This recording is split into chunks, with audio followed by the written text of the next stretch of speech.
Hello আমার প্রিয় বন্ধুরা, আশা করি সবাই খুব ভালো আছো। আমিও খুব ভালো আছি। তো বন্ধুরা, আমি আমার দিদির বাড়ি ঘুরতে গিয়েছিলাম। তা ঘুরতে গিয়ে দেখি বন্ধুরা, দিদির বাড়ি হচ্ছে পুকুর ছাঁচা হচ্ছে। তো নেমে পড়লাম মাছ ধরতে। তো বন্ধু, আমি একা মাছ ধরছি না, আমার সাথে কিন্তু আমার ভাগনাও মাছ ধরছে। তো মাছ ধরে ধরে বন্ধুরা কিন্তু আমি হাঁড়ির মধ্যে রেখে দিয়েছিলাম, আর প্লাস ওপরে একটা বড় ড্যামের মধ্যে বন্ধুরা কিন্তু মাছ ধরে রেখে দিয়েছিলাম। তো কী কী মাছ ধরেছি বন্ধুরা তোমার জানতে গেলে ভিডিওটা কিন্তু শেষ পর্যন্ত তোমাদের হচ্ছে দেখতে হবে।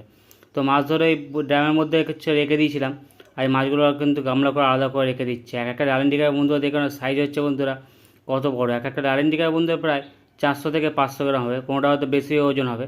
তার সাথে বন্ধুরা কিন্তু একটা চিতল মাছও ধরেছি। এই চিতল মাছটা বন্ধুরা সাইজ কিন্তু ভালোই বড়। ঠিক আছে, আলেন্টিকার, মৃগেল মাছ ও চিতল মাছ সব রকম মাছই রয়েছে। কিন্তু বন্ধু আরও কিন্তু 3-4টে বড় বড় সাইজে মাছ ধরেছি। সেই মাছগুলো কিন্তু তোমাদের দেখাবো। প্রথমে এই মাছগুলো তোমাদের কাছে দেখিয়ে দিই যে এখানে কত পরিমাণ আলেন্টিকার, মৃগেল মাছ ও একটা চিতল মাছ রয়েছে। তো এই ড্যামে বন্ধুরা সব মাছ ধরে ধরে রেখে দিয়েছিলাম আমি আমার ভাগনা দুজন মিলে। তো আমার অবস্থা দেখে বুঝতে পারছো যে আমি কী পরিমাণ আনন্দ করে হচ্ছে মাছ ধরেছি, কেন পুরো জামা প্যান্ট পুরো কাদায় পুরো ভর্তি হয়ে গেছে। এবার চলো বন্ধুরা হচ্ছে যে 3টে বড় বড় সাইজে মাছ ধরে রেখেছিলাম সেটা তোমাদের হচ্ছে দেখাবো। এখানে কিন্তু বন্ধুরা অনেক মাছই ছিল, সেই মাছগুলো হচ্ছে খালি করে এই গামলার মধ্যে রেখে দিয়েছি। এবার চলো বন্ধুরা বড় বড় সাইজে 3টে যে মাছ ধরেছি সেই 3টে মাছ হচ্ছে তোমাদেরকে দেখায়। এই দেখো না বন্ধু, এই পাঙাশ ট্যাংরাটা শুধু কত বড় সাইজে। এটাও কিন্তু বন্ধুরা এই পুকুর থেকেই ধরা, কেউ বিশ্বাস করবে কিনা জানি না, কিন্তু এই পুকুরেরই কিন্তু এই পাঙাশ ট্যাংরা প্রায় 3 থেকে 4 কিলো কাছাকাছি হবে। আরও দুটো মাছ ধরেছি, এটাও প্রায় 1.5 থেকে 2 কিলোর কাছাকাছি হবে। আর একটা আছে, এটাও প্রায় ওরকম একই সাইজের হবে, 1.5 থেকে 2 কিলোর কাছাকাছি হবে। তো বন্ধু সব কিন্তু বন্ধুরা হচ্ছে আমার এই দিদির বাড়ির কিন্তু পুকুরের মাছ। এই পুকুরটা বন্ধুরা কিন্তু বেশি বড় না, কিন্তু মাছ কিন্তু প্রচুর পরিমাণে হয়েছে।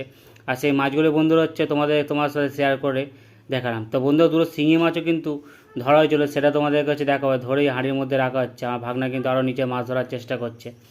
তো শিঙি মাছ দুটো বন্ধুরা হাঁড়ির মধ্যে আমি রেখে দিয়েছিলাম ধরে। তো হাত দিয়ে তোমাদের তুলে দেখাতে পারবো না, কিন্তু সাইজগুলো দেখানো শিঙি মাছ দুটো হচ্ছে কত বড় বড়। এটার বন্ধু তো মাটিতে ঢাললাম। আর শিঙি মাছের বন্ধুরা সাইজ দেখানো হচ্ছে কত বড় দুখানা সাইজের শিঙি মাছ। তো এই বন্ধুরা মাছগুলো হাত দিয়ে তোমার তুলে দেখাতে পারবো না, কারণ মাছের কানের দুপাশে দুটো কাঁটা থাকে, মারলে কিন্তু প্রচুর পরিমাণে যন্ত্রণা করবে। তো এইগুলো ছিল বন্ধুরা আমার যে দিদির বাড়ির পুকুরে মাছ। আর ভিডিওটা তোমাদের কেমন লাগলো বন্ধুরা অবশ্যই লাইক কমেন্ট শেয়ার করে কিন্তু আমাকে জানিও। আমার ভিডিওতে বন্ধুরা তোমার প্রচুর পরিমাণে কিন্তু ভালোবাসা দিচ্ছ, তার জন্য তোমাদের অনেক ধন্যবাদ। এই বন্ধু আমি মাছ ধরার একটা চিতল মাছ ধরেছিলাম। তো ভিডিওটা কেমন লাগলো জানিও কিন্তু।